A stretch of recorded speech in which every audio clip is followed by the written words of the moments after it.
Hey guys, if you're interested in checking out a video version of the show, please visit the LowKey Geek channel on YouTube. There you can not only catch the video version of the podcast, but you can also check out my other projects and short form video that I produce. You can find a link in the description. Otherwise, sit back, relax, and enjoy the show.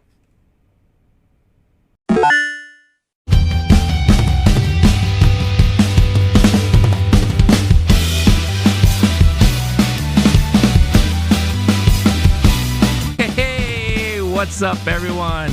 Welcome back to another episode of Movie Time. You got the movie bros in the house again this week. Renee, Loki Geek here. Blake, what's going on, dude?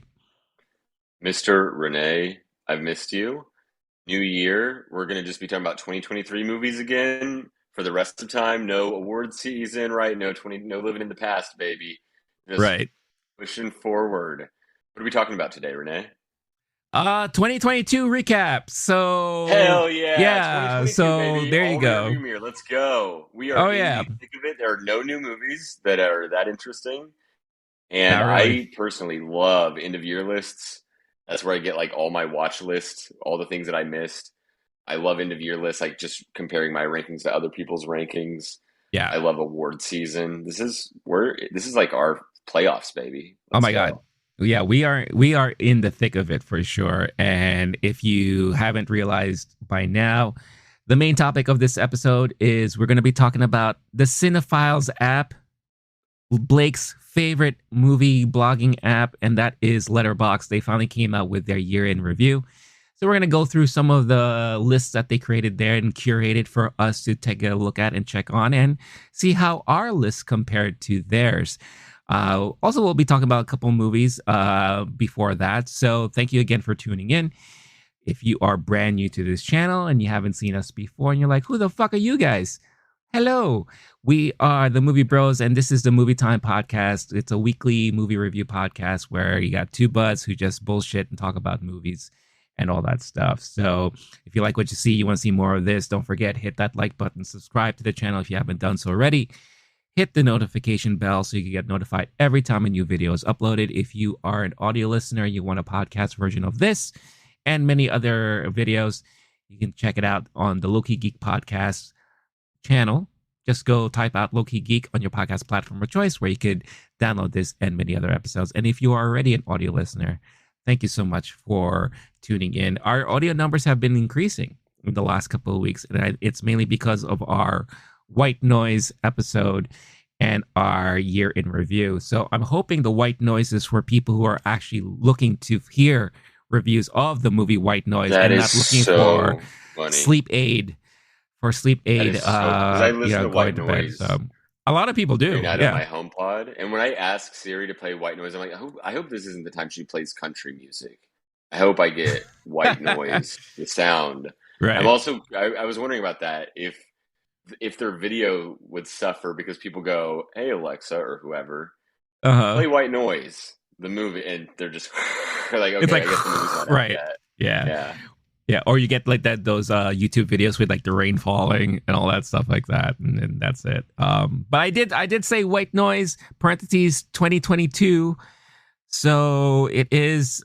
I refer to it as a film and everything, but yeah, who knows? We'll hopefully it's doing Well, okay there.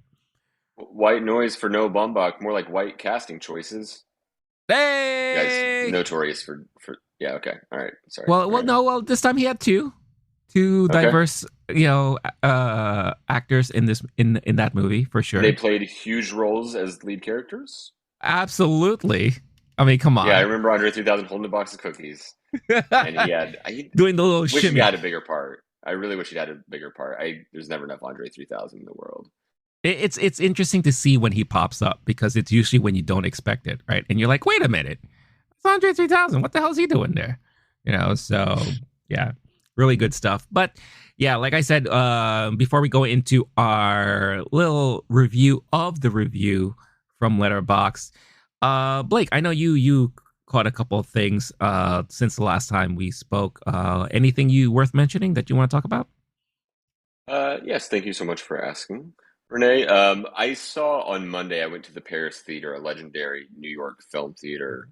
and so got to see Janelle Monáe do a Q&A after Glass Nice. Onion, which was one of those definitely rewatch it movies. Obviously, the murder mystery of it all, but there were a lot of things that paid off when you rewatch it. Even early on, you go, "Oh, they're hinting at something," or now I'm in on the thing Mhm. that this character is in on. That was really fun, and then getting to see Janelle Monáe in person. Are you kidding me?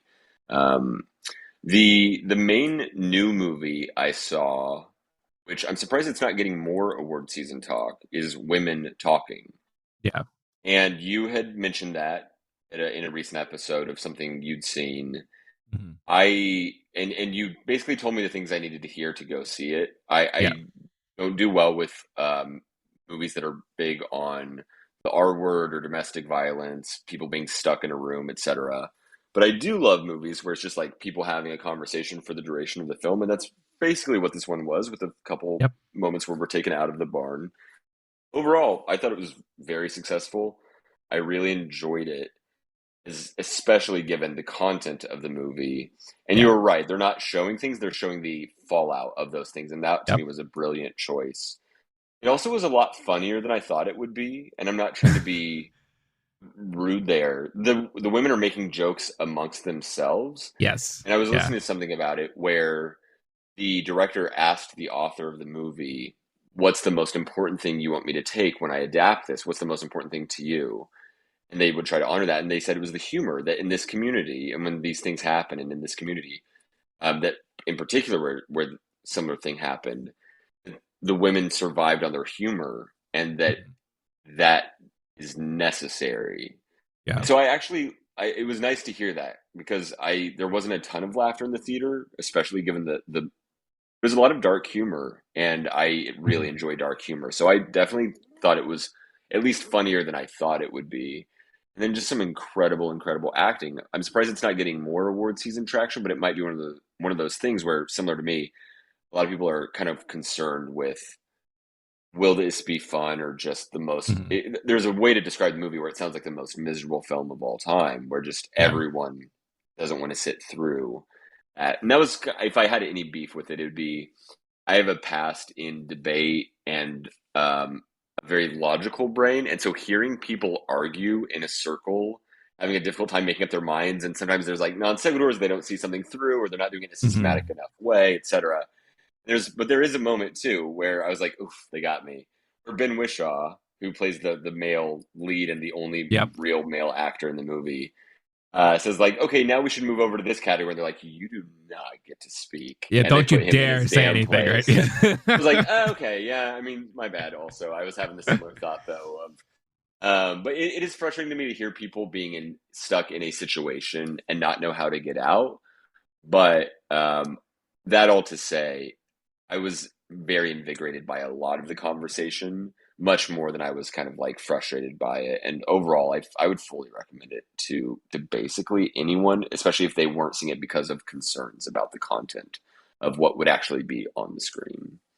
Yeah. No, I'm glad you finally had a chance to see it, and I'm glad that the things I knew you would like about it, you actually did like about it. So, but you're right. There's a lot of things in that movie that was comical, and it makes sense because I remember one time I used to work with somebody, and we would go through a lot of hard times, issues with management and all that stuff like that. And the one thing she always used to say to me is like, Renee, sometimes you just gotta laugh because if you're not laughing, you're crying. And Mhm. it like makes perfect sense, and it kind of goes in sync with what these women are going through and all that stuff like that. So especially as a community of women, how can you deal with that sort of grief? And I guess laughter is like the best. Laughter is the medicine that heals a lot of things, right? Whenever you can. So that is very, very interesting. But it is also, I'm glad you mentioned it too, because I am also surprised that it's not getting a lot of buzz. Because, like I said, we are in the thick of like award season. All the critic circles are having their awards and their top lists and everything for 2022, and it a lot of the movies that have heavy messages are not being talked about, which is kind of Yeah. interesting. Women Talking, She Said, Till. Yeah, these are the ones that we thought were going to be heavy you're right. pushers for this time, and we're not hearing You're right. anything about it, right? So it's kind of, I don't know. Why do you think that is? Yeah, I mean, you could see where this movie could have three female supporting, and maybe Yeah. I don't even know if there is a lead. It's a lot of supporting performances. Mm-hmm. I'm sure they could do some category and put somebody in lead. Uh, is it Rooney Mara? And then Rooney Mara, and Benoit Claire Bashar could be a Foy. supporting. There could be a screenplay for sure, adapted Yeah. screenplay, which we might see it there at the Oscars. But I honestly think the reason is the It's a Wonderful Life, the classic movie with Jimmy Stewart, didn't do very Mm-hmm. well at its time, and the anecdotal evidence or explanation is that it was a really depressing time in America, and you're talking like between Great Depression and war, and like people just want to get out of their heads Yeah. and they don't want to watch a Great Depression type movie. I think that's pretty true here. That Yeah. after a couple of years of being locked down, people really want to go to Top Gun, Maverick, and Avatar 2, and are after the political everything in recent years, like it makes sense to want to escape from that. Yeah. And there's times where that's not as true, and people are intentionally going out of their way. Then at some point you can get burned out on all that and everything everywhere all at once being like there's movies with messages in them, but they're not the it's on the movie poster messages, and I think those Mm-hmm. have been more successful, maybe for that exact reason, where it's kind of like the medicine that people want, not even if it's not always what they need. Yeah. No, I mean it's. I definitely agree. It's definitely a telling of the landscape that we're in right now, where escapism is very important for most people now, and I think it is, especially when going to the movie theater, right? Because movies are expensive, especially if you have a family or if you're a date, a couple, whatever the case is. So you pick and choose more clearly now, especially with streaming and everything like that. You have so many choices to watch nowadays. So if you actually go out to the theater, you're going out for a purpose, because like I don't want to think of anything that's happening right now. I just want to get lost in 2 hours of this like grand spectacle of a thing that is going to be entertaining and fun or whatever the case is. And you can see from the box office numbers, the movies that are the ones that are hitting it are those grand spectacle, fantastical type of movies. This past weekend, was that Megan, that horror movie, is doing gangbusters, and I saw it, and it's not a great movie. It's really ridiculous, but I could see why people like it, because again, it's taking yourself out of your current situation, and you're just having a good rompy time at the movie theater, right? So yeah, We'll get into the letterboxed lists, but yeah, it kind of makes sense that with the quantum mania of what's been the most mm-hmm. popular franchise, and then some of the most popular movies are going to be Everything Everywhere All at Once, where there's interdimensional travel. How do we put that? Yeah, I don't remember that phrase. Um, Top Gun, and where you're in this guy Avatar 2, where you're going to a different world. Like these are, and then there's still a bunch of others. Like we could go this down the list where you're just yeah, in a totally different place or world. Um, and even Glass Onion, where it is the only pandemic-y movie that I'm seeing where there's like masks involved, that's near mm-hmm. the top of the list. And they go to a remote island, Oh yeah, still on planet Earth, but they immediately solve that problem of yeah. pandemic problems, and then they're just on an island the rest of the time. So I think that you could read between the lines there for sure. Yeah. Basically, they did what we all wanted to do during that time. It Yeah, was to get out and be with people we love and all that, and just like not think of whatever's happening. Well, yeah. speaking of Glass Onion, did Janelle Monáe say anything that was unique to her experience or to her character, or anything that you found interesting during the? I'm assuming she did like a Q&A afterwards, right? She did a Q and A, and it was curated with Okay, somebody. So it wasn't the audience questions, which sometimes which are the is most good. painful Which is things. good. Yeah, sometimes those are terrible, but every now and then you'll actually get a really interesting moment where someone Sure. asks something and then they're caught off guard and they have to have like a more human moment. So Yeah. this one was a little bit of a manicured experience, but I also am hesitant to spoil anything because it's a murder mystery. Oh, But okay. talking about the development of her character in the Yeah. movie was actually it was really fun to hear her talk about the work that went into that. And I hadn't realized before, but she has a background in writing for the stage early in her career before Oh, she I even went didn't know that. into Okay. music. And she was in New York for a little bit doing so. It makes sense. Her music is very cinematic, and she's Yeah. then she at some point went through like her career, just how lucky she's been, which is one of the most like the moment where like everyone applauded was she's talking about she doesn't take this for granted at all, and she had a it was really nice seeing her just a total badass who might be winning a supporting actress soon. And the audience was definitely on her side and loving her kind of attitude Nice. towards everything. But not wrong, like Moonlight and Hidden Figures and this movie, like she's had a very Oh charmed yeah. film career, Hmm. especially for someone who goes music to movies. And yeah, that was it was really nice seeing her in person in a crowd and watching this movie and her performance in particular get love in a Yeah. real time in the middle of all this awardsy kind of stuff, which is I'm guessing why they were putting that on. Oh yeah. It was really fun. Yeah. This is also the time where there's a lot of for your consideration screenings happening right now. So I'm sure that was definitely one of them. And yeah, like what was it that I saw recently? 13 Lives. I saw the Ron Howard movie 13 Lives for it was for your consideration screening at Museum of Moving Image, and he was there, and he was there talking about the film and everything like that. So this is definitely that time when they're really trying their hardest to push for Yep. awards consideration and everything there. Last thing about Glass Onion, then we can move into the movie I saw. Um, how did it feel watching it with a crowd in a theater? Did it Yeah, change your you were. experience? Yeah, you saw it in a crowd, right? Yeah. Hmm. Originally, yeah, I'd heard other people talk about how it is a much more enjoyable experience. Which for Yeah. me, focusing on the murder mystery of it all, it is easier at home where I can, if I need to, like pause if there's any distractions or whatever. Whereas in a theater, I'm usually like just so overwhelmed, I don't even know what's happening sometimes. Like Yeah. I was overall, if especially if someone's gonna watch it and like multitask, it's not one you can do the dishes and put the movie on. Hmm. Uh, it was also very enjoyable to hear people laughing at certain moments that I thought were funny, and all of those things were better. And then shock moments were interesting. My only kind of thing I didn't love about it is everyone had had a lot of time to see it by now. Yeah. If they even if they'd missed the original theatrical run of it, because it's a murder mystery, it makes sense to see it two, three times. But there's kind of that feeling of like people weren't laughing. Maybe half the people were laughing and half of them weren't. But it was it because they already heard the joke, or they weren't Uh, shocked the way half the audience was. So it was kind of watered down of a sure. theater experience because it had been on Netflix for so long. That said, overall, still funner to see it with half the people reacting in real time or so than Yeah. not at all. So that was fun. Cool. No, that's great. That's awesome. No, Yeah. I'm glad you're able to see that because that was definitely looked like it would have been an interesting event.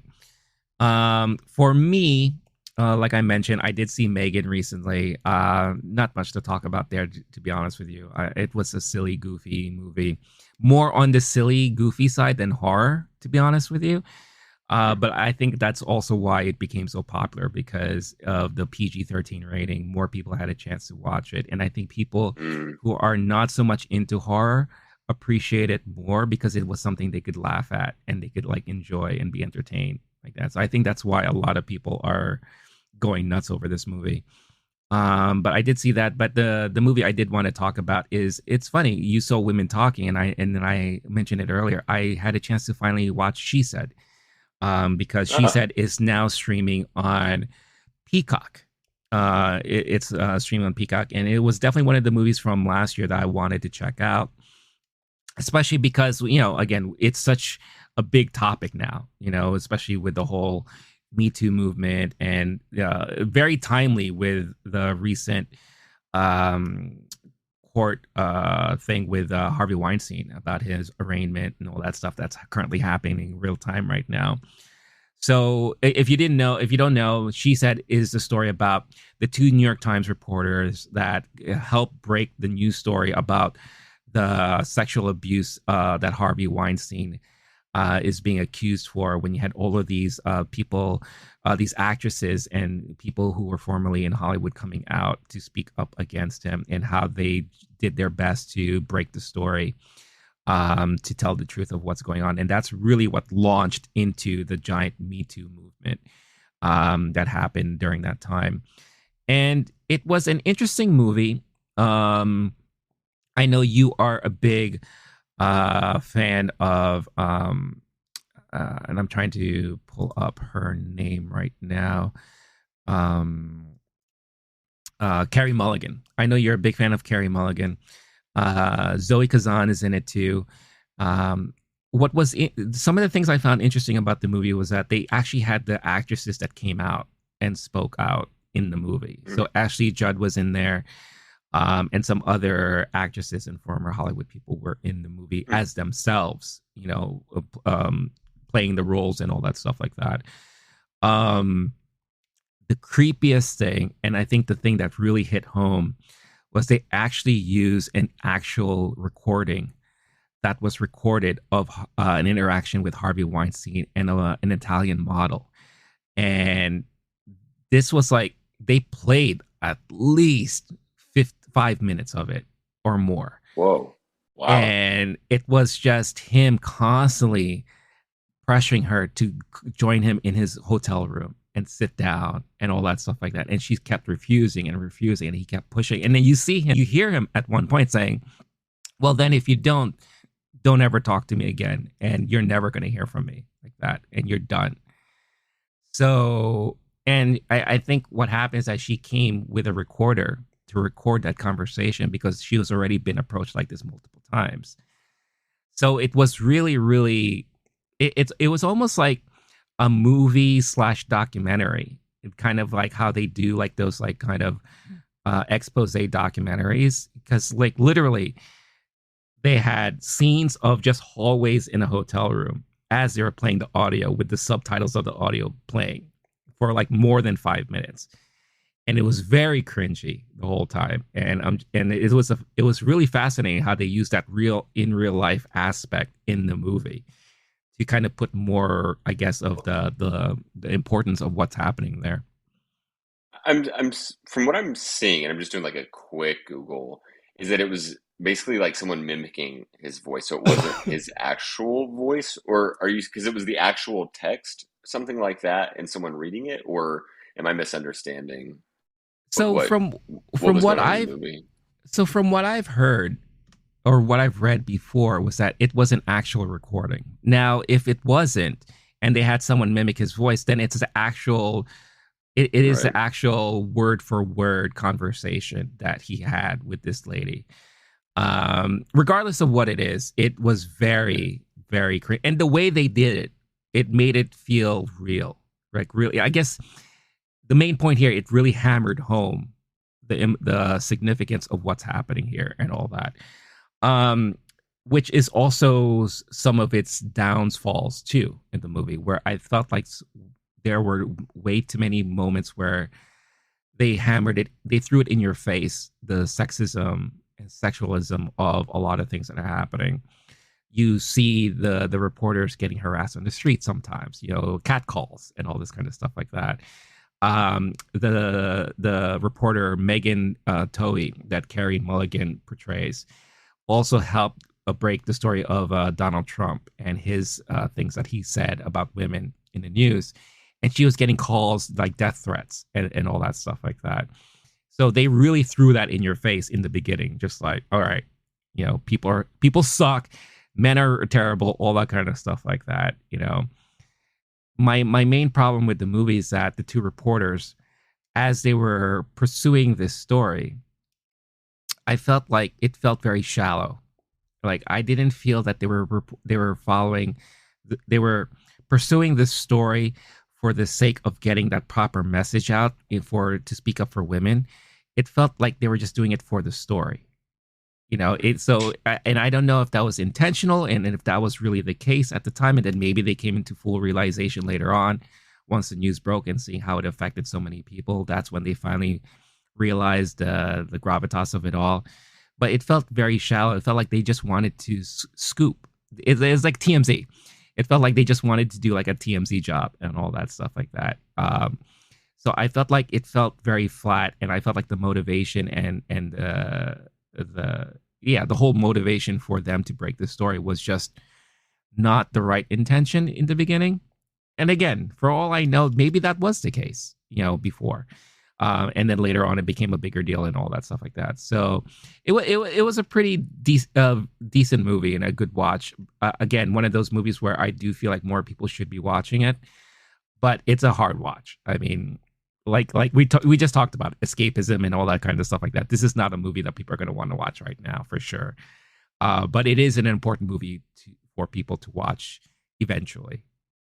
Because again, especially if you're not familiar with the whole Harvey Weinstein story and all that, it's something that really helps hammer home the significance of it all there. So Yeah, that's gonna be one of those. You watched it on your own at home on the yeah. streamer.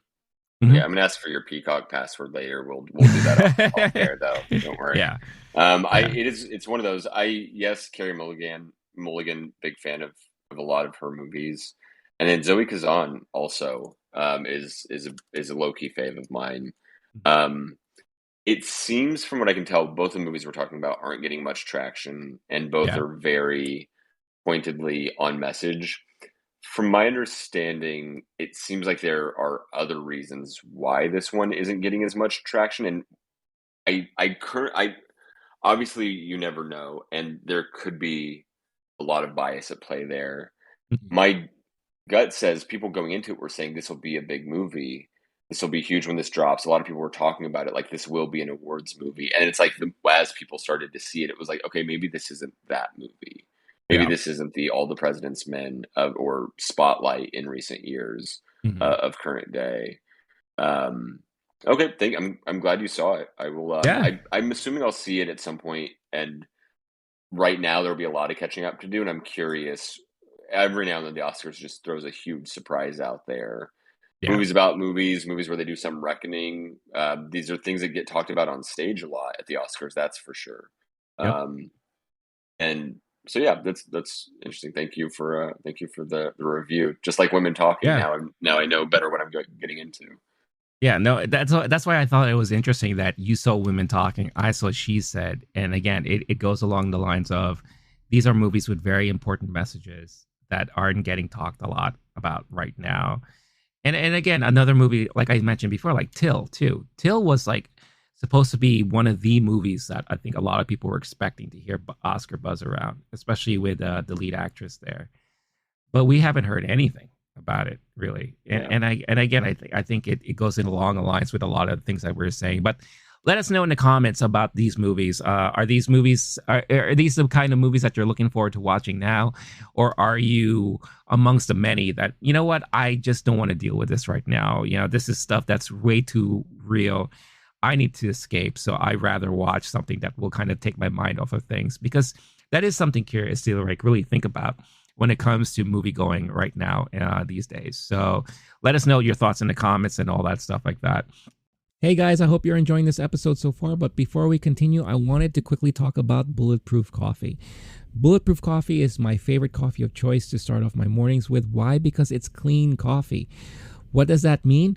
Well, one, there are no chemicals in it. Why? Because they go through this multi-step process of making sure that all of their beans are fully clean and free of any chemicals, so that when you get the beans delivered to you, it is the pure beans, the pure coffee, the goodness that you've been wanting, the taste, the flavor, and the nutritional value as well, without worrying about any added chemicals or anything else put into the mix there. It also doesn't have that weird acidic taste that some coffees give you. I don't know how about you, but for me, some coffees kind of give me that weird sensation in my stomach, makes me a little burpy, and it kind of drags me down a little bit instead of really waking me up, which is something that I need from my coffee every day. Bulletproof also offers a lot of keto-friendly snacks and supplements, anything that you need to kind of add to your everyday nutritional needs, add to your diet, pretty much transforms the way you feel every day. So for a limited time, if you use this code that you see on the screen right now, LOWKEY GEEK, all caps, one word,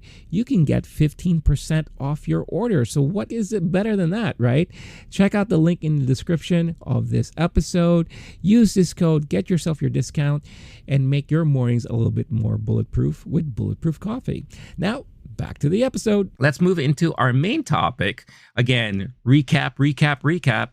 Letterboxd again came out with their 2022 year in review. Now, again, if you're not familiar with Letterboxd is basically the movie lovers app where you can log your movies, you could rate movies, give your reviews on movies, and it's a community of movie lovers, cinephiles. You definitely have a lot of your elitist movie fans on this app. We Hell have yeah. one here for sure. And then you have one that is like semi there, but also more on the casual side, like me. So you will notice that a lot of their lists, how they're curated and how they are, how the ratings stack up between the elitist cinephile to a more general populace and all that. And that's why they split highest rated movies and most popular movies, right? In essence, this is what the Oscars were thinking of doing, right? At one point, I'm glad they haven't, or who knows? We don't know. They're always going to be changing their minds on something. But I guess this is how it separates the critics from the general audience, and all that stuff like that, right? So definitely want to go through some of these lists because some of the things here are very exciting, especially with the recent Golden Globes and awards ceremonies that are happening right now. This could help kind of dictate possibly where things may be going, or maybe not. Or maybe this will just help us realize that there's so many other things that we haven't seen that maybe we should actually check out. And I think, Blake, you and I, we had that conversation before we went live talking about that stuff. So let's start off with highest rated overall according to Letterboxd. And again, what Letterboxd does is that they gather all the ratings, all the amount of times the movie is watched, and all that stuff like that, and they kind of use their own algorithm to come up with this list. So 1 to 5, we have at number 1, Everything Everywhere All at Once. Number 2, we have Kadaisi Vivasai. I think that's how you pronounce it. If not, I apologize. Number 3, you have Marcel the Shell with Shoes On. Number 4, you have Mars One. Number 5, you have After Sun. From 6 to 10, you have Burning Days, Argentina 1985, Triple R, Puss in Boots: The Last Wish, and The Banshees of Inisherin. Outside of the top 10, you have Tar that comes in at number 12, which again is the most talked about movie in recent months. So that's something that definitely worth mentioning there. Blake, what stands out for you in this list of highest rated overall? First of all, I consider myself one of the Letterboxd elitists you talked about. The main thing that stood out was the number of these I have not seen. So Yeah. number 2, Carisi Vivasi. The fact that that had not come across my radar. And then we talked about before Mars One being the number 4 rated movie. Mm-hmm. And that's on Netflix, apparently, and I just never even knew that it existed whatsoever. Yeah. There's a good like 3 or 4 more that, a couple of which I'm familiar with Puss in Boots. That being number 9, I'm hoping that's like a Paddington 2 shit posting, but also people are saying like, no, it actually is good, and so it gets even higher because they were so surprised that they actually liked it. I might give Puss in Boots a shot. I still haven't given Paddington 2 a shot. Please don't tell any No, Letterboxd film same fans. with me actually. Yeah. Okay, maybe we shouldn't say that out loud. It's Oh well, terrifying. too People late. realize that I'm a fraud. Um, to me, my favorite thing, and this is why when we talked about Everything Everywhere way back when it came out in limited Mm-hmm. release, we were saying, how do you think this will do come awards time? And I was like, I could see it being nominated for all these things, but I don't Yeah. know if it will just be one of those movies that's just a month later, didn't really get much traction. Turns out it got the traction. It Oh got the yeah. box office numbers. It made bank, and it is beloved. There's now everyone has seen it roughly. And Mm-hmm. so there's some people who don't love it as much. So we watched the score drop on it.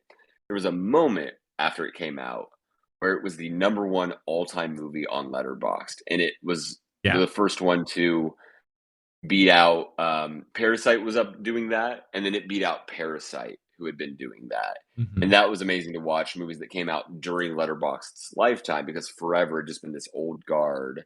I think the other newest movies that they have in their top 10, 20 is like Spirited Away, 2001, The Dark Knight, 2008. Letterboxd was invented in 2011. So you basically had legacy the whole Yeah. time until Parasite and then Everything Everywhere are doing that. Now Everything Everywhere is number 15 spot.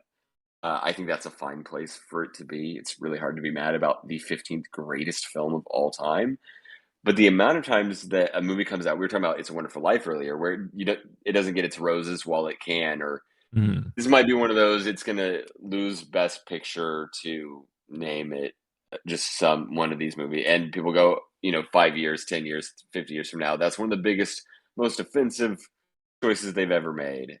Yeah. That kind of thing can still happen, but we're at least in that category, not the it's a cult favorite that 10 years from now you have a movie night and everyone goes, oh my gosh, why have I never seen that? Right. Love seeing it get love. Um, the Seeing it get awards traction right now has been fun, and I I the hardest part for me on all that is Michelle Yeoh versus Kate Blanchett. Oh And my I have the god. biggest soft spot in my heart for Kate Ah, Blanchett and always have. And on same. this movie, I have the Same. biggest soft spot for Michelle Yeoh in this Yep. movie and this character. Yep. I think no matter what happens, I will be disappointed, but I won't be angry unless it's not either of them on the big awards. And if that's the case, it's just like I can't, because the fact is just that two-person race, and my heart couldn't be more with either one of them than it is. Dude, This is I'm fun to already watch this be the number one. yeah, I'm already dreading our Oscar ballot time because that's going to be the category that I'm going to be like really. You see all the grays I have now. I mean, it's going to end up being full on gray, I think, after that, because that is going to be the toughest decision I'm going to have to ever make in any of the Oscar balloting that I've ever done before. Both playing women who have marital struggles, who are too hard on the people in their lives, who don't show love. No, I mean, these characters don't have a ton in common. It's interesting though, because one of them is like everybody hates Lydia Tarr, Right. and Hmm. everybody loves Michelle Yeoh's character, at least by the end of it. Like Sure. it's, Yeah. but damn, man. I've been listening to this podcast called Sundays with Kate, and then for years I've been in the crew of like Kate Blanchett fanboys, to where like it became a Hmm. meme in certain group threads where like everything would be a Kate Blanchett meme from me. Yeah. It's like part of my identity is I'm a Kate Blanchett fanboy, whatever group of people that is. But then Everything Everywhere All at Once had my heart, and I immediately Oh put it my in like god. my top. I now have an 11 movie top 10 list of my all Hmm. times because I just can't take that one out. I'm not sure which one to displace yet, but it's like the way we reacted to it, and that same passion that we had is held for all the friends I've had who've seen it, and now Oh we're going yeah. into almost a year after it came out, and it is very beloved, and every person involved, Michelle Yeoh, um, the directors, the Daniels, The Daniels. Yeah. the yeah, and then I don't want to talk about the recent award show, but some of the speeches that folks are giving, Hmm. and everyone's attitude about it, and them being so warmed by the film they're in, it's lovely to see. Oh You yeah. Anytime there's that like Parasite, where it was like that group was getting all the attention from everyone else, and Hmm. they were kind of like it was like you see it in sports sometimes, that like underdog feeling, but they all get along and there's that chemistry, and seeing that everyone's rooting for him. So this could be a really fun one for sure. Yeah, no, it's definitely going to be interesting to see. And the main thing that I love is that for a movie that came out really early last year, to get the recognition it's getting now, you don't see that a No. lot. You really don't, especially like in past years and all that. So I love the fact that it's getting that love that it's getting. Also, it should be noted here that again, you could tell the difference with this list because most of like what is it? One, two, three, four. In their top 10, I saw five of the movies listed here, and the rest I have not seen. Argentina 1985 won international film at the Golden Globes last night. I think most people were shocked by that, because people were expecting Decision to Leave or the Waterfront, the war movie on Netflix. Those were like kind of like the All Quiet on the two. Western Front. All Quiet on the Western Front. Sorry, I need to see All Waterfront. Quiet on the Waterfront, I where have it's to see Marlon that too. Brando's. Yeah. Oh my gosh, it could have been a um, soldier. Okay, I what? could have been the soldier. Oh my Why gosh. you Oh shot my me? gosh. Um, Oh my or gosh. Triple That's R, so or even good. or even Triple R, right? I think a lot of people were thinking, oh, maybe Triple R has a chance for this, but Argentina 1985, I think a lot of people were not expecting that, and I think most people who are not really big movie watchers are probably like, what movie is that? Like, I've never even heard of that movie, right? So it's interesting to see that at least within the Letterboxd community, that this was already a movie that they had on their radars, right? I mean, we were talking about before going live, the Kadaisi Vivasai. We've both never heard of that movie. And the fact that it's more popular than Triple R, we were like, why haven't we heard of this yet? And, we were getting so many recommendations of movies to watch from everybody. I don't recall anyone mentioning this movie as part of the recommendations, unless I missed it. Or again, we were getting so inundated with so many recommendations that I kind of lost track at a certain point. I was keeping a list. That list has like 100 movies on it by now. So I'm just like, I'm never going to get through all of this. But there are some definitely interesting things. After Sun has been getting a lot of buzz within the film circuits. So no surprise there. Amazing, amazing movie. And it's one of those, like, I didn't necessarily enjoy it until afterward Mm-hmm. and some of the dialogue around it, but I could see why that's one of the most highly rated movies for Yeah. sure. I don't see it like catching fire the way that some of the others do. So Yeah. I'm curious, like on the popularity rating, like how far down it is. But for the just the highest rated category, that's an Yeah. amazing movie. But it's one of those that I almost didn't even see. I just kind of like took a chance at the movies that Sure. night. Like I'm just gonna see something, Yeah. and I'm glad I saw that one because of the traction it's getting. And it was very, very moving. Yeah. Um, Yeah. I think now I think I need to see all the rest of these that are on this list that I haven't seen yet.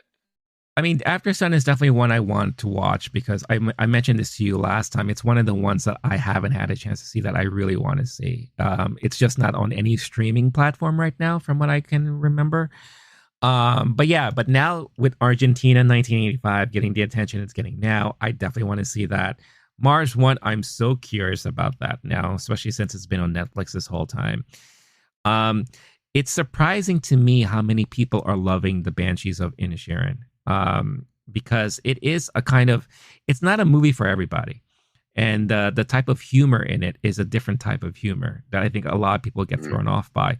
I enjoyed it. I really enjoyed it. And I think the mhm. chemistry between the two actors there is fantastic. And I know they've been together on screen before, but I love, again, there's something about being isolated on a small island where you have people that are really relying on these friendships and these relationships to really, live together and all that. And how one small thing can break things and drive people nuts and mad and just, go a different way, right? I loved how this movie kind of portrays a lot of that stuff. But yeah, it is a lot of dark humor in there. So I am actually surprised, but also happy at the same time. There are this many people who really enjoy this movie, and I think it's well deserved, if not just for the performances alone. But yeah, I think it'll be interesting to see the closer we get to the Oscars, which one of these on the list will be more considered. It's usually hard to tell. I think now with SAG and DAG getting their rewards ceremonies coming soon, that may paint a better picture because this is more industry folk giving votes to the ones they feel were the top performances. So I'm really, really curious to see what's going to happen there. But any last things on this list here before we move on to the next one? No, I mean, Tar being so high in the conversation has been nice to see also. Yeah. I mean, that one to me was one of the most effective movies of the year. Banshees, I personally liked, although it's kind of one of those like I really enjoyed it, and I'm not going to necessarily root for it on the top prizes. It was like very enjoyable, and it didn't necessarily move me greatly. RRR is one I'm going to be rooting for it no matter what, and will never be mad if it does well anywhere. Hmm. Seeing Natu Natu get shortlisted on the Oscar songs was heartening. But I before we move on, just like taking a moment that Everything Everywhere All at Once Oh is hell yeah. this. I know that we're talking a lot about Oscar stuff, but like being the number one movie on Letterboxd at the end of the year, and also most recent and the 15th all time, like that's pretty badass. That's Oh, I I love it. like the world. I like this version of the timeline in the universe of quantum Mm-hmm. whatever, where this is what happens here. Oh So yeah, it's and hard I to be love too mad. I love being I love the fact that we were part of that too. That we saw this happen. Like we were Mhm. like kind of like in the forefront of it, and we knew in our hearts that this was going to be a special movie. And we saw it happening. We saw people gushing over it. You know, each time our review and episode were being looked at, and the comments we were getting, and the people saying why they loved the movie so much. I mean, it was so great to see. That's why it's a special movie for sure in a year that is very unique as far as the movie landscape is concerned. And if anything, we'll tell you that that will definitely be the next list we're going to be looking at, because the next list we're looking at is considered to be the most popular overall. And boy, what a difference it is from the last list we looked at. Because again, this is really more of the general audience, the more casual to maybe higher than casual moviegoer. These are the movies that they were fond of and they loved and rated the highest of the year. So, number one, you have the Batman, which is fascinating there in itself. Number two, again, Everything Everywhere All at Once. Not surprised about that. Number three, you have Nope.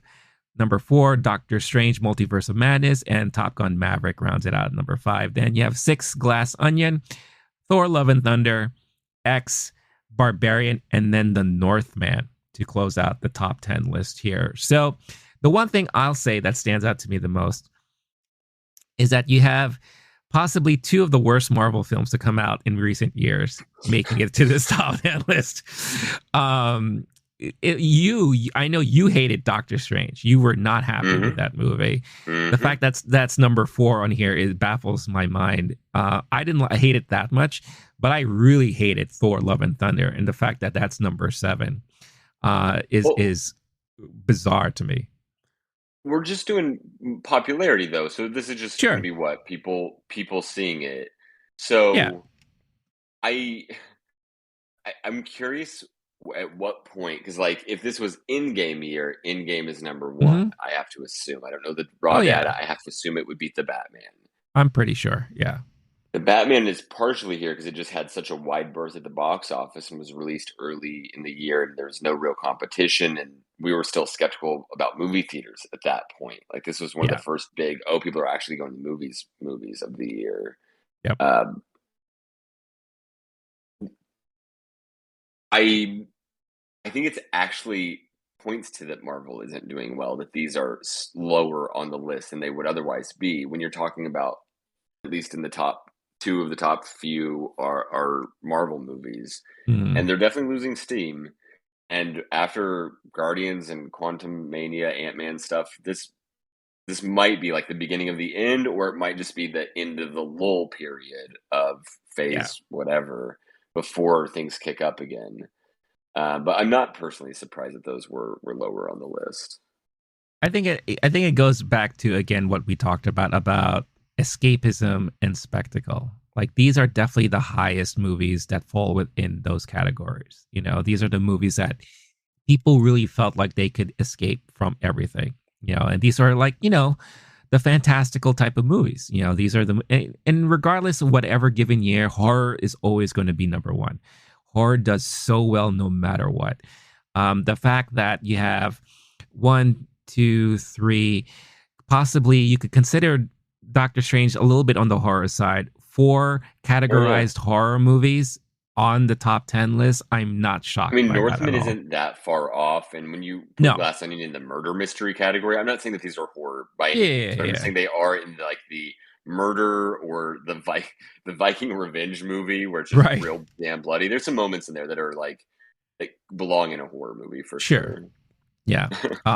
But yeah, so does anything stand out to you from this list here? I'm surprised that the Batman is number one, and I'm actually very, very surprised by that. Hmm. That it's not Top Gun Maverick and it's not Avatar 2, and that Avatar 2 isn't on the top 10 list here. True. Very true. Maybe release date and people not having seen it more times is Mhm. part of the story there. I'm not sure if there's anything considering, do they how long a movie has been out and do they help fudge the numbers in any way at all? But Yeah. if this is just pure, these are the most watched movies. Avatar 2 not being on there doesn't feel correct because of the box office numbers we're looking at. Yeah. The but regardless, we'll take this list at face value. The Batman is number one. That was actually a good movie. That's one Mhm. where we saw it and we're like, yes, this is actually the movie that the very casual superhero fan won't like. And we talked about how leaving the theater and hearing people say, I didn't get it was Yeah. like a common response. So this is actually a pretty damn good end of the year.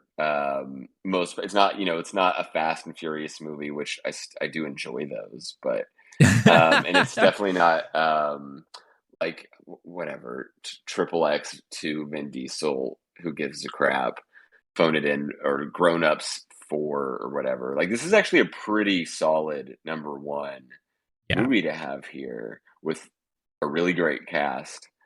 Mhm. I'm glad that people saw it and at least appreciated it, because there's another thing that happens where someone will see a movie and then it'll get a big opening weekend and then it just fizzles out because they go tell their Yeah. friends like, you don't really need to see that on. That's not the case with the Batman. No, and I think it just came out at a good time too, because I don't think there was much out during that time when it came out, right? So I think it led to people going back and forth and like constantly rewatching. I think one of the lists they have here is obsessively rewatched, and I think Batman was also number one on that list. Oh yeah, So I'm not surprised at all, really. But you're right; it is fascinating to see that Avatar 2 is not on here. Black Adam now is that not on here. oh yeah, You that's a know, sad one. yeah, The Avatar 2 of it, this is the only thing that makes sense to me. The Avatar 2 viewer on average is not the Letterboxd movie no, super fan no, on you're average. right. So that's You're got right. to be why. Yeah, yeah, A lot of the because if you look at the like list of best movies all time, it's not going to be as many of the Shawshank, The Departed, like that kind of yeah, like the more casual beloved movies. Um, those a lot of those people don't even see it or might not register it on theirs because they don't want it to be on their list of the movies that they went and saw in theaters. yeah. So I think that makes sense to me, because the box office would diverge from the Letterboxd list in that way more than anything Right. else. Yeah. No, that makes sense. Cool. So another thing that they did here is that they curated kind of list by category genre. Um, Blake, was there anything particularly you wanted to go over and review? Give your thoughts on? My favorite one of here, which I've mentioned on our show before because it was a Mhm. special moment in my life, is on comedy special. That Rothaniel there is number one. And shout out Gerard Carmichael for having this special come out. He literally comes out himself. Is on SNL the next day. Yeah. I was there at the taping at the Blue Note, and it was a very special experience, and it's a very special. Mhm. Dude recently hosted the Golden Globes, which a year or two ago, I was the person who's like, everyone needs to be taking Gerard Carmichael seriously. He is as good as any legendary comedians, and he just didn't have the numbers or the amount of eyeballs. His TV show was really good, but didn't last too long, etc. Yeah. He's had a hell of a year, and at least it's represented at on the number one spot on this list. Which the other factoid to take from this list, the top three comedy specials of the year are all directed by Bo Burnham, an That's Oscar crazy. nominated, I guess, for Yeah. eighth grade for writing, I think. But Yeah, I think it was he writing, used to yeah. just be the dumb YouTube guy, the dumb YouTube comedian. So Yeah. Renee, my question is, when are our Oscars and Letterbox top three happening? Because I can't wait. That's amazing that Bo Burnham has all three of those for Gerard Carmichael's special, and then it's his own for number two. It's the second part of it's called the Inside Out takes, and then Yeah. the third one is for Kate Berlant's special, which I need to watch now even more than I did yesterday, apparently, since this list came out. I think you and we just need to write some sort of script and get that out in front of some people, film a short movie or something like that, Sure. because it's kudos to him. I mean, he is having Word. quite a great couple of years. um as far as Jared Carmichael is concerned, I was not familiar with him, and then when you recommended the HBO special, I watched it, obviously because I wanted to see if I heard your laugh, first of all, and I'm glad I did. I texted you immediately. I was so happy that I could point you out. But it was such a Yeah. great special. It was really, really a touching and heartwarming special. And then I went backwards to watch his other specials, and I'm like, wow, this dude is really funny. Um, However, have you seen kind of the fallout from his hosting from last night? I mean, I know that his comedy isn't for everybody, and people talking about how Oh some of my it was god. awkward. Was there more than that? Like, did something Wow, dude. happen? People are and again, this is the internet, right? So take it for what you will. People Uh-huh. are calling for the return of Ricky Gervais, that he should have been the one doing these type of jokes because he would have landed Well, better and all this kind well, of that stuff happened like when Ricky that. Gervais hosted his people called for Tina Fey and Amy Poehler. They Exactly. were actually the It's only just, ones that everyone liked. it's a Everyone else who's ever cycle. hosted any award show, everyone says that was sucked. It was better. It's Same so with like ridiculous. SNL. It was good back in Yeah. the old day. I couldn't give half a crap of what someone Yeah. tweets about the host of an award show. Yeah. No one has ever enjoyed an award show. That's not why we watch these things. You think we're happy when we're watching the Oscars and seeing someone like schmaltzily like do a monologue?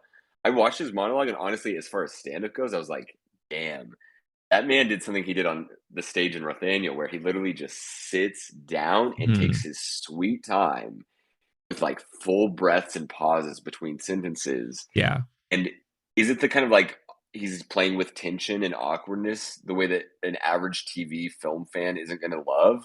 Yeah, it's fucking brilliant to watch the man, but few of those jokes hit good. That was I at least on the monologue. That's all I've watched so far. Sure. I'm not going to take the Globe super seriously, right? Which I No. don't think anyone No. else is either. Which is the other reason I'm like, if you even put on the Golden Globes, like, are you really that mad at Gerard Carmichael? Like, you should be mad at yourself for putting on the Golden Globes on a Tuesday night. Yeah. Uh, yeah, I mean, people were, I don't, and that's meaningless It's to just me. it's just And Gerard Carmichael's it's still the fucking man. Yeah, it's just hilarious because again, it is the same shit that we see all the time. It's like anytime that someone tries to be a little bit daring, a little bit different, they think, oh, the hell with that guy. Like we should have let the other guy do it and all that. But it's funny. The most common comment I saw was, "Who's Jared Carmichael?" Like I think a lot of Also, people it's just Gerard didn't. for the record, which you're Gerard, sorry. just would no. I Yeah, mean, which is part of the thing I'm talking about. Where like yeah, even a year ago, he is like a comedian's comedian. He's known to be a great yeah, comedian. He's released things that are highly reviewed and rated and critically successful, but never quite had that mass appeal. He had a show on yeah, NBC, like a yeah. network TV show that everyone I talked to saw was like, that show was amazing, one of my favorite all time TV shows. And yet it didn't last that long. And I don't think he's ever going to have that proper universal appeal Mhm. that I don't want to. I'm going to get more elitist now the more I talk, but there have been award show hosts who are very, very popular, and they're also really good at making silly faces and fart jokes and stuff. Like Yeah. it's if to be a great comedian isn't always to be the best lowest common denominator guy who makes people laugh. If you Mhm. want that, then just like I mean, do we want to talk about Jackass Forever being represented on the Letterboxd list? I don't know if you want to move on from to another genre, but I thought that was Yeah. interesting. Yeah, I mean, but hey, Jackass Forever was a great movie. I mean, that was like Great. halfway through the Godfather, year, we said it was Godfather like our Part top 2, five, right? So Jackass. Yeah, that was a shitty first half of the year, dude. I regret. I'm gonna just change it to just for the hell of it, just for no good reason. Was it good for what it was? Yeah, it was a really good ass and dick joke movie for sure. There was actually hey, a high quality version of that. I'm not even being sarcastic. Like it yeah, was really good at that. Did it make me feel things I didn't expect to feel watching a Jackass movie? Yeah. Was it still a Jackass movie? Yes, it of absolutely course it was. was. Yeah. Yeah. Yeah. But yeah, we can move on. Some of the other categories that I wanted to point out real quick here is highest rated horror, because that is a genre that I've been getting more and more into. And on this list are actually several movies that you and I both saw. So, Oh yeah. number one, you have Pearl, which I haven't seen yet, but I've been hearing nothing but good things about. Is something I did see, and I did like that a lot. I thought it was well done. Plus, And Jenna those are Ortega was in related. there. Yeah, yeah.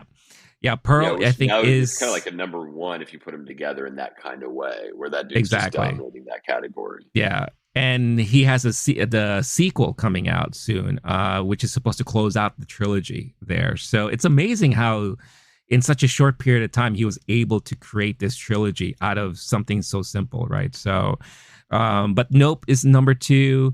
Bones and All is number three. That made your top 10 of the year list. The Menu made my top 10. Barbarian, I did think that was one of the better horror movies from last year. Number six, I do want to talk about this briefly. You Won't Be Alone. This was one of those movies that I feel I was duped with, because in the marketing, they really heavily promoted Noomi Rapace as being part of this movie. She appears in this movie for like 5 minutes, and that's it. So I felt like this was one of those like bait and switch type of movies. I'm actually shocked this many people like this movie. The fact that it's this highly rated from last year, because other than when she was on screen, it was just okay. It was just like an okay horror movie. It wasn't something that I considered to be anything to really write home about. But then, like we mentioned X, Fresh, which is on Hulu. Bodies, which is something you were able to see. I haven't seen that yet. And then Saloom. Don't know what that movie is, but that is number 10 on the list here. Anything you wanted to touch on? I know Bones and All, that was your on your top 10 for last And Nope year. was too. I mean, And no Nope, yeah. less. Yeah. We talked about the Menu, but the fact that I've seen that many horror movies, I'm like kind of just happy because this is a genre I do not fuck Yeah, with. for And I'm sure. seeing the more low key ones, right? Like Nope and Bones and All and the Menu. These aren't like, you know, monster chewing woman up with teeth and like spitting them out into a ghost. I don't even know what happens in horror movies, dude. Shit freaks me out too bad. I can't watch them. A Yeah. woman crawling on the ceiling while singing a song about Catholicism. Like, Right. well, I don't know how people watch this shit. Yeah, it's Not that it's not good artistically. This list actually makes me want to see Pearl and X for sure. But that happens all the time with like Hereditary and sure. those Midsommar, the Mhm. critically beloved horror movies that I'm probably just never going to be able to handle. Yeah. I Maybe would we do say that sometime. That's an episode idea. Is we get me to watch some horror stuff, and oh then and you. dude. But I also want to be prepped. I want you to like make recommendations, give me your advice on how to watch a horror movie, and like we just talk That would about be it. great. We should have like a curated watch along series with you and horror movies. You would also just have to stay at my place and make sure Yeah. I go to sleep No, that no, night we'll and do don't this just in like wander person. the Oh streets yeah. blackout. Yeah. Yeah, Okay. yeah, All yeah, right. yeah, Cool. yeah. Then This sounds like this would be a fun idea for sure. Yeah, I like okay. it. Okay. Now another list I wanted to go over real quick is highest rated sci-fi of 2022. This is the one where we could see where Avatar falls in. So you have Everything Everywhere All at Once, Night of the Coconut, which is something I've never heard of. You have Nope. It's funny that Nope is considered to be sci-fi and horror. You have After Yang, which is something that I talked a lot about. Here you go. Number 5, Avatar: The Way of Water. Black Panther: Wakanda Forever, Prey, Shin Ultraman, Neptune Frost, and Brian and Charles. Brian and Charles was the movie I recommended to you because it was the guy who created a robot to be his best friend. I really want to see that movie, but I don't think it's streaming anywhere yet for some bizarre reason. But yeah, I think, again, this is just like, your typical, this is what the general populace likes to go out and watch and see, with some few movies that I've never heard of, which I'm very curious about. Anything stand out here for you? Wait, are you talking about the populace liking to go see? Was that most popular sci-fi or the highest rated? This is highest rated sci-fi. Okay. Yeah. And usually when there's the ones where you and I, who are obviously super movie fans, haven't seen the movie or even heard of it, it's like, okay, this is because we're on Letterboxd and it's the highest rated. And Right. if you look at like the numbers of some of those versus what we might put on the list, it's like the 4,000 people saw the movie or Oh, I'm something like sure. that. Yeah, I'm sure. I don't have many thoughts on sci-fi. No, there's a couple other like genre things that I think are a little bit interesting, but Hmm. it's not. That is also one of those that's your genre. Yeah. Kind of forever being sci-fi. I know I that know is a why weird. it is, Yeah. but I don't. I wouldn't put that in like the top two or three categories that movie is. Yeah. It, there's sci-fi things happening in it, but I don't think of it as like it's a. Is there even a superhero? Like, I guess that's all action adventure stuff, That and would be it's not action on that list. adventure. Right. Yeah. Yeah, Like it's one of interesting. those Okay. weird things like we talked about before too, where it's like this is one of the reasons I don't like the Golden Globes is because how they categorize certain things. It's like everything everywhere at once could be a drama, an action adventure, sci-fi, and it appears on all those lists. It's like all Right. right, like when do you get to a point where you have to separate some of these things? So it Yeah. is very very interesting. The last genre list that I'll cover is animation, highest rated animation from last year. I'm very happy that Marcel the Shell with Shoes On made number one.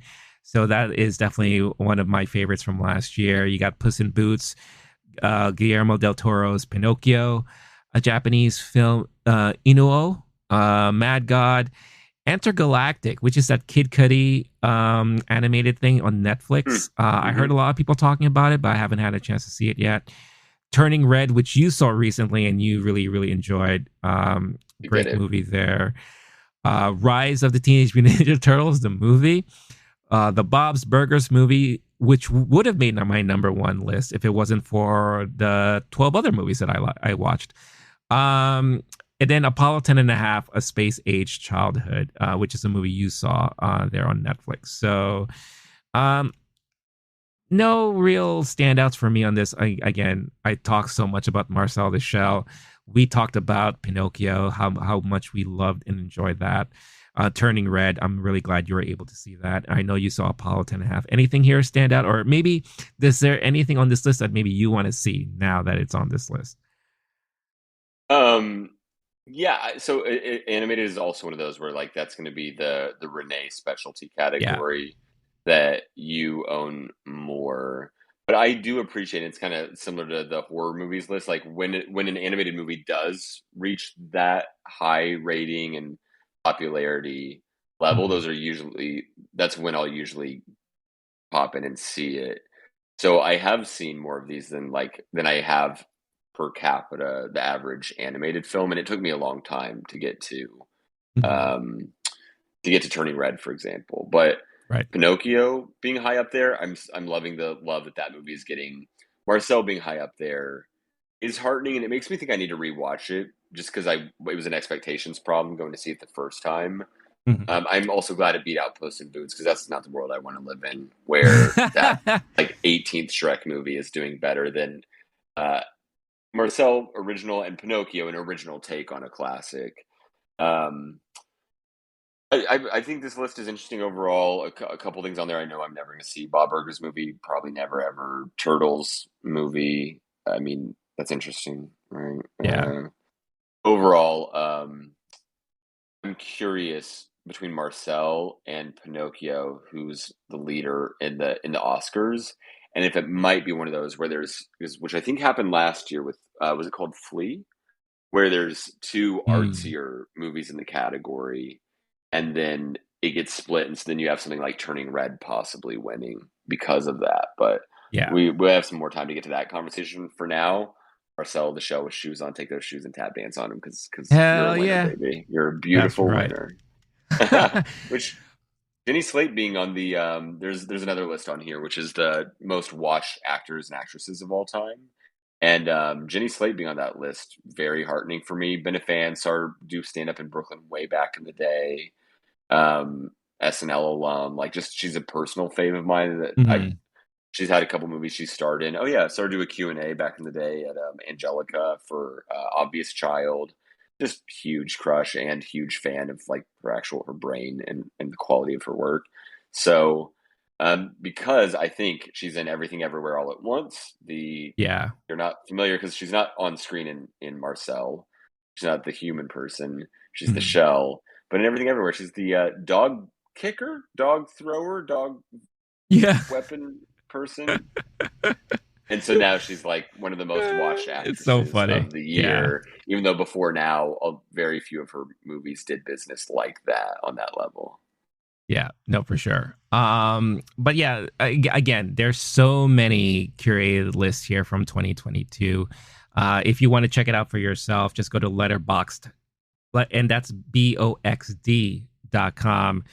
boxd.com/2022 to check out all of their lists and everything here. But before we close out the episode here, let's look at what their most anticipated movies of 2023 are.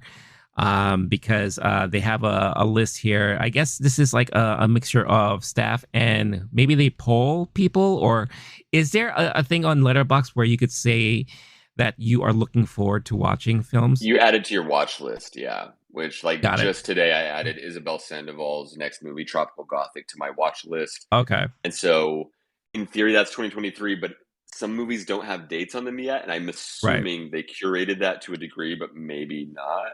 Okay. If it's fully undetermined. But these are the movies that are. I'm curious if any of these don't say 2023 on Letterboxd because once that has Mhm. a release date. But a lot of movies for later in the year, it's one of those we don't know yet what will be Right. out for sure. So I'm not quite Right. sure how that Yeah. part works, but it is definitely just means Okay. someone hit watch list. Watch list. Oh, gotcha. Okay. So yeah, so I think a lot of these movies actually made our anticipated list for this year. Number one being Barbie. Like I said, Barbie. like I think that is the movie to keep an eye out on. I think it might surprise a lot of people. Number two is the second Spider-Man Spider-Verse movie. Then you have Oppenheimer, Guardians of the Galaxy Volume 3, Dune Part 2, Killers of the Flower Moon, which is I know one of your most anticipated, which It's been my most anticipated for next yeah. year for 3 years now. Just Yeah, put it out. exactly. Put the movie out.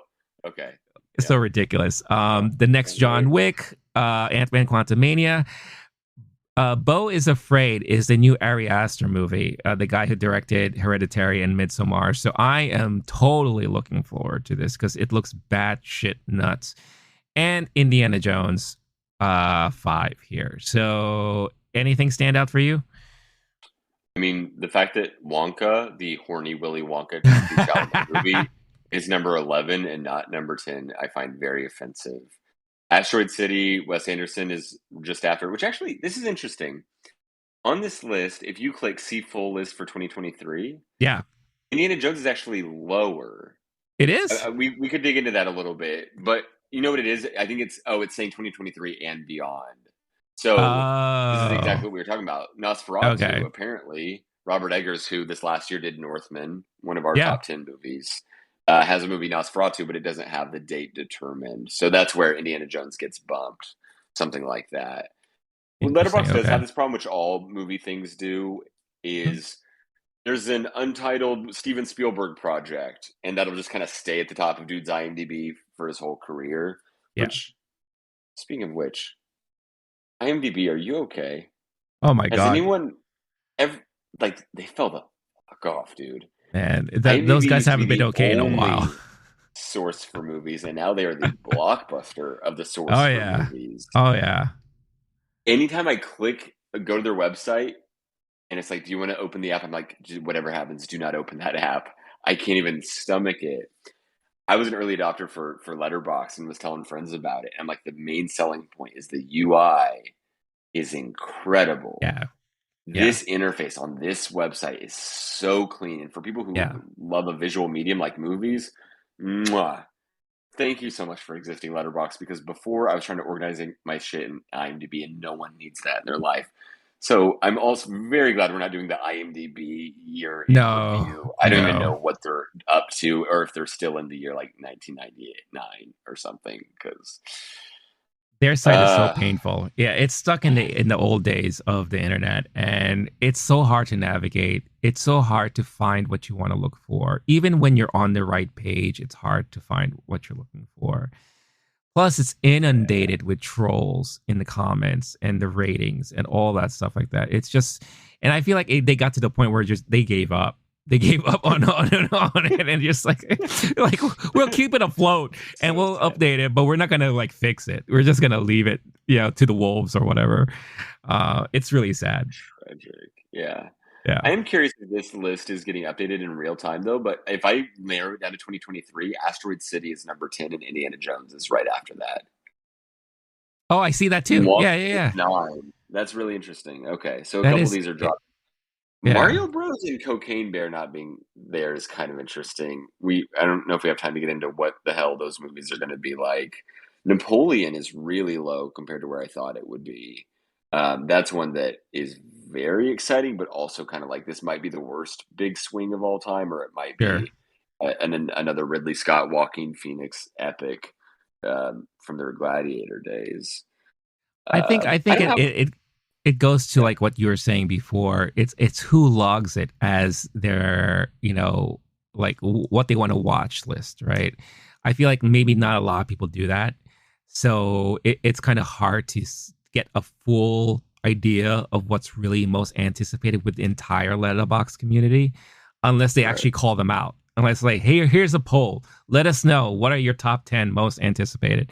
And then they curate this whole list together. So I mean, even just seeing the cast picks, the employee picks for what them anticipated, it's so different Yeah. um, from what we see here. And this is something we briefly talked about before we went live because we were kind of laughing at it. Because there are some movies on here like we were just like, what the hell is this movie? But yeah, Magic Mike is the most anticipated crew pick from Letterboxd. Along with, you see Creed 3, Night Which is Bitch, which, real low on the yeah, fans list. I'm surprised by how it's like in the 30 plus spot. That's interesting. yeah, it is definitely fascinating. But yeah, like I said, you could check out their full list and all these subgenre lists here on the Letterbox site. Again, a great website to really document and keep lists for your own viewings of movies and all that. Compare movies, look up movies, have fun with your friends. Curate lists. Share with your friends, all that kind of stuff like that. I still want to do episodes where we talk about your unique list you have on Letterboxd. So some of them are very, very unique and all that. But is there any last things you want to mention about the Letterboxd 2022 year in review? What are you looking forward to 2023? All that stuff. Is Triangle of Sadness okay? Because how many times did we say Oh those my God, three yeah, words? And I saw it on one list when I was like scrolling through all of them, you're and it was right. one category. I don't even remember which one right now, and it was like the sixth one. Yeah. It's nowhere near that, and that's when I expected, especially for a Letterboxd fan base, would be much Mhm. higher. I'm curious on the viability of that movie as we get to award season, because that's one of those you could have seen it being like a Best Picture contender or Sure. just nothing at all, and we might be trending towards nothing at all, at least on the Letterboxd, which doesn't, every little group has its own Mm. things that it's interested in, and Yeah. uh, I love like Letterboxd is my movie community though. This has been at least the most representative and the one where the ones that are high rated on here that I don't have on my movies I've seen it now are going on my watch list immediately. Nice. Yeah. No, and again, I made it a resolution for myself that I am definitely going to be better at logging all the movies that I watch on Letterbox, be more active on that community. So make sure to check us both out on Letterbox. We can have conversations, share lists, all that stuff like that. Let's just show our love and appreciation for movies in general, because that's why we're here, right? This is why we do what we do. But with that being said, that is the end of movie time for this week. Before we head on out, I think we already know where we could find you, Blake. But if you just want to remind us very quickly, where can people find you online? There's a little website called letterbox.com, and I've changed my screen name on there to one that is much easier. It's the one I like now. It's last name Wolf, Nice. WOLF. So it's just my last name is the last name Wolf. It's better There this you go. way. And you used to ask me, We're up to 23 followers now, my friend. And I'm Yes. sure at least a few of those are from this YouTube. So thank you for getting my numbers up. It was a lonely Woo. place for a while, and I love seeing people get fully engaged in this community. So welcome aboard 2023, Renee. There you go. Love it. Love it. And you could see our screen names on Letterboxd at the bottom of your screen there. So it's easy for you to follow. Great stuff about your numbers increasing. I think when we first started this, it was in the low to mid teens, I think it was. Yeah. Yeah. I Yeah. mean, for the first year I used it, was like 2 people I knew who I got to sign That's up, great. and then they just didn't use it. So we're doing damn good now, baby. That's great. I love it. I love it. Let's get that. Okay. 2023's goal. Let's get to 50. Come on, guys. Help us out. Help Blake out. Let's get him to 50 followers on Letterboxd. Seriously, add that me would on be there. awesome. I'll add you back. There you go. I just need more people, like anyone who's here and in this current space who's watching now. I know that I'm going to respect your movie opinions. I also need to find more celebrities who are on Letterboxd, because there are a lot. But oftentimes they're like low key, and it's not an app that like prioritizes that. Sure. So like, I was listening to something earlier. We talked about Bo and Yang. About being on, yeah. There's a lot of directors who talk about going through their Letterboxd, the reviews on their movies, etc. But the most popular, I think this will be where we can end it. On the for my part, on the Letterboxd categories, they have the most popular and most favorite reviews, and the second most popular favorable review of the year was Bo and Yang from SNL for Everything Everywhere All at Once. Said, "This is one of the best things I've ever seen in my piece of shit life." Oh, that's the best. I love that guy. That guy is fantastic. He's so funny. And that's so fitting too. That's perfect.